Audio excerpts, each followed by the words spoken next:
Hello dear students, ਅੱਜ ਆਪਾਂ ਨਿਬੰਧ ਦਾ ਪਾਠ 5ਵਾਂ ਰਾਜਸਥਾਨ ਦੇ ਪ੍ਰਸਿੱਧ ਕਿਲ੍ਹਿਆਂ ਦੇ ਪ੍ਰਸ਼ਨ ਉੱਤਰ ਕਰਾਂਗੇ।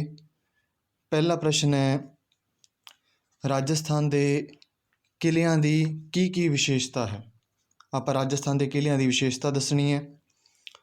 ਰਾਜਸਥਾਨ ਦੇ ਖੇਤਰ ਵਿੱਚ ਕਿਲ੍ਹਿਆਂ ਦੀ ਗਿਣਤੀ ਸੈਂਕੜਿਆਂ 'ਚ ਹੋਣ ਕਰਕੇ ਇਸ ਨੂੰ ਕਿਲ੍ਹਿਆਂ ਦੀ ਧਰਤੀ ਕਿਹਾ ਜਾਂਦਾ ਹੈ। ਇਹ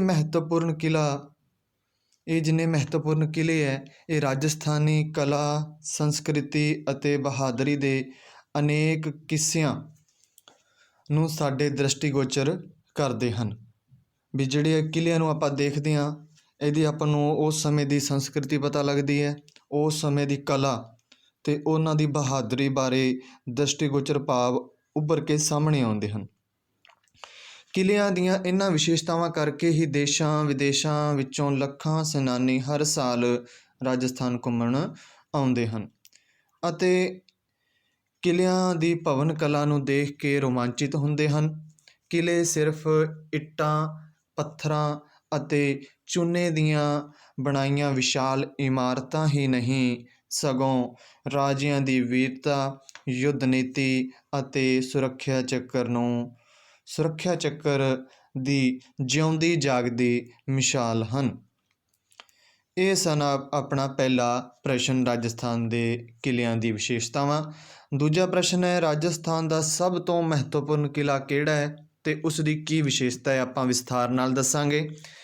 ਰਾਜਸਥਾਨ ਦਾ ਸਭ ਤੋਂ ਮਹੱਤਵਪੂਰਨ ਕਿਲ੍ਹਾ ਚਿੱਤੌੜ ਦਾ ਕਿਲ੍ਹਾ ਹੈ ਜੀ। ਇਹ ਕਿਲ੍ਹਾ ਰਾਜਸਥਾਨ ਹੀ ਨਹੀਂ, ਸੰਪੂਰਨ ਭਾਰਤ ਵਿੱਚ ਮਹੱਤਵਪੂਰਨ ਸਥਾਨ ਰੱਖਦਾ ਹੈ। ਇਹ ਕਿਲ੍ਹਾ ਅਰਾਵਲੀ ਪਰਬਤਮਾਲਾ ਦੀ ਇੱਕ ਵੱਡੀ ਪਹਾੜੀ ਦੇ ਸਿਖਰ ਉੱਤੇ ਬਣਿਆ ਹੋਇਆ ਹੈ। ਇਸ ਕਿਲ੍ਹੇ ਦੀ ਨਿਸ਼ਚਿਤ ਨਿਰਮਾਣ ਮਿਤੀ ਤਾਂ ਪਤਾ ਨਹੀਂ, ਪਰੰਤੂ ਵਿਦਵਾਨਾਂ ਅਨੁਸਾਰ ਇਹ ਮੌਰਿਆ ਵੰਸ਼ ਦੇ ਰਾਜਾ ਚਿਤਰਾਂਗਦ ਮੌਰਿਆ ਨੇ 7ਵੀਂ ਸਦੀ ਦੇ ਆਸੇ-ਪਾਸੇ ਬਣਵਾਏ। ਇਸ ਕਰਕੇ ਇਸ ਕਿਲ੍ਹੇ ਦਾ ਨਾਂ ਚਿੱਤਰਕੂਟ ਜਾਂ ਚਿੱਤੌੜ ਪੈ ਗਿਆ।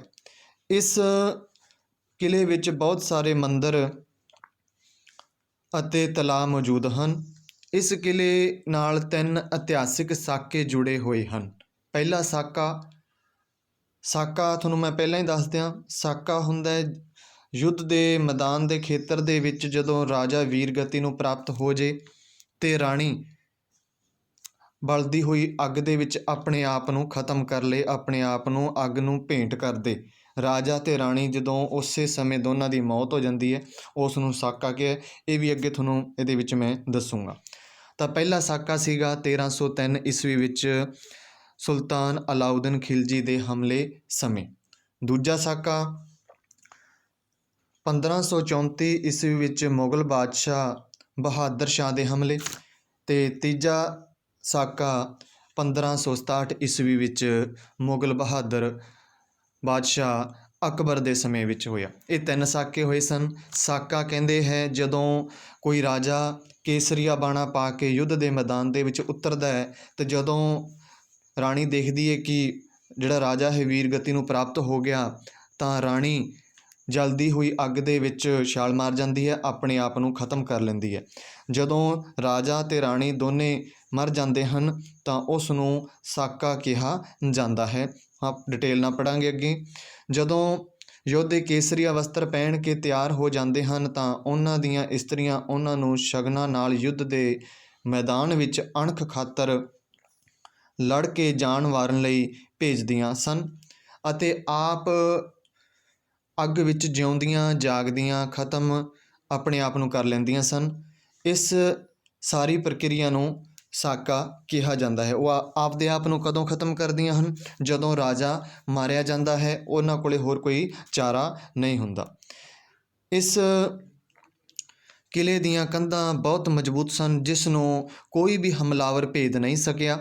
ਇਸ ਕਿਲ੍ਹੇ ਦਾ ਸਭ ਤੋਂ ਵੱਧ ਆਕਰਸ਼ਣ ਰਾਣੀ ਪਦਮਨੀ ਦਾ ਮਹਿਲ ਹੈ। ਇਹ ਸੀ ਆਪਣਾ ਦੂਜਾ ਪ੍ਰਸ਼ਨ, ਰਾਜਸਥਾਨ ਦੇ ਸਭ ਤੋਂ ਮਹੱਤਵਪੂਰਨ ਕਿਲ੍ਹਾ ਕਿਹੜਾ ਸੀ? ਆਪਣਾ ਚਿੱਤੌੜ ਦਾ ਕਿਲ੍ਹਾ। ਉਹਦੇ 3 ਸਾਕਿਆਂ ਬਾਰੇ ਦੱਸਿਆ, ਸਾਕਾ ਕੀ ਹੁੰਦਾ ਤੁਹਾਨੂੰ ਇਸ ਬਾਰੇ ਦੱਸਿਆ। ਅਗਲਾ ਪ੍ਰਸ਼ਨ ਹੈ ਜੀ ਆਪਣਾ, ਕਿਹੜਾ ਕਿਲ੍ਹਾ ਰਾਜਸਥਾਨ ਦੇ ਭਾਟੀ ਰਾਜਪੂਤਾਂ ਨਾਲ ਸੰਬੰਧਿਤ ਹੈ? ਟਿੱਪਣੀ ਕਰਕੇ ਆਪਾਂ ਦੱਸਣਾ ਹੈ। ਜੈਸਲਮੇਰ ਦਾ ਕਿਲ੍ਹਾ ਰਾਜਸਥਾਨ ਵਿੱਚ ਭਾਟੀ ਰਾਜਪੂਤਾਂ ਨਾਲ ਸੰਬੰਧਿਤ ਸਭ ਤੋਂ ਵੱਡਾ ਕਿਲ੍ਹਾ ਹੈ।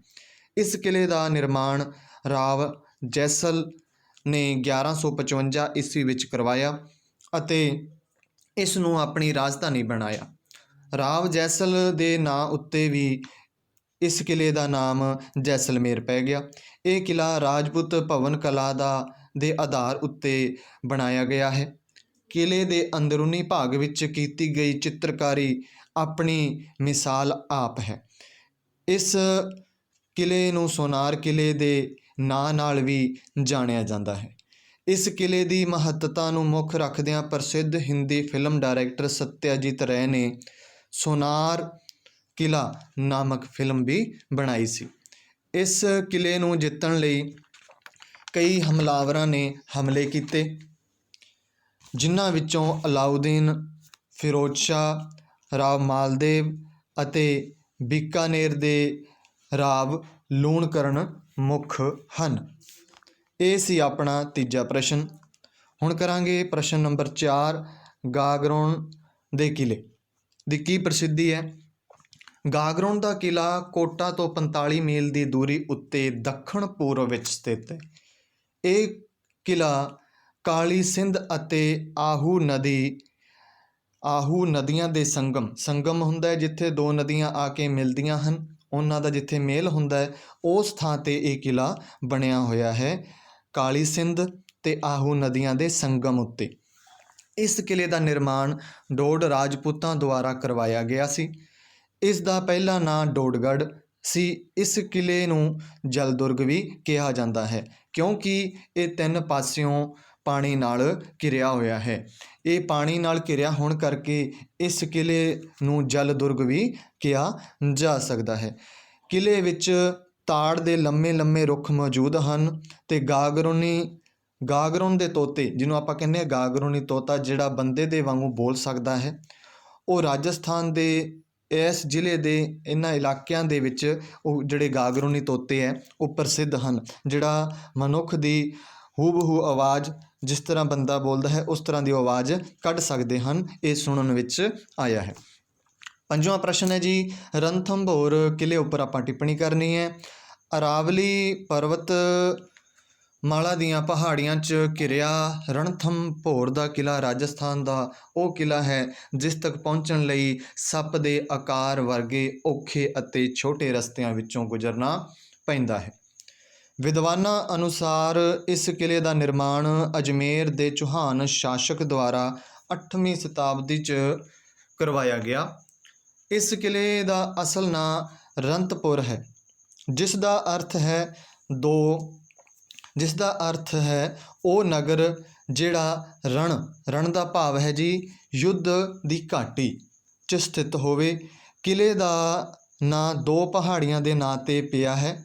ਕਿਲ੍ਹੇ ਦੀ ਨੇੜਲੀ ਪਹਾੜੀ ਦਾ ਨਾਂ ਰਣ ਹੈ ਅਤੇ ਜਿਸ ਪਹਾੜੀ ਦੇ ਉੱਤੇ ਕਿਲ੍ਹਾ ਬਣਿਆ ਹੋਇਆ ਹੈ ਉਹਦਾ ਨਾਮ ਹੈ ਥੰਬ। ਅਤੇ ਇਸ ਤਰ੍ਹਾਂ ਇਹਨਾਂ ਪਹਾੜੀਆਂ ਕਰਕੇ ਇਸ ਕਿਲ੍ਹੇ ਦਾ ਨਾਂ ਰਣਥੰਭੌਰ ਪੈ ਗਿਆ। ਇਹ ਸੀ ਆਪਣਾ ਪਾਠ 5ਵਾਂ, ਰਾਜਸਥਾਨ ਦੇ ਪ੍ਰਸਿੱਧ ਕਿਲ੍ਹੇ।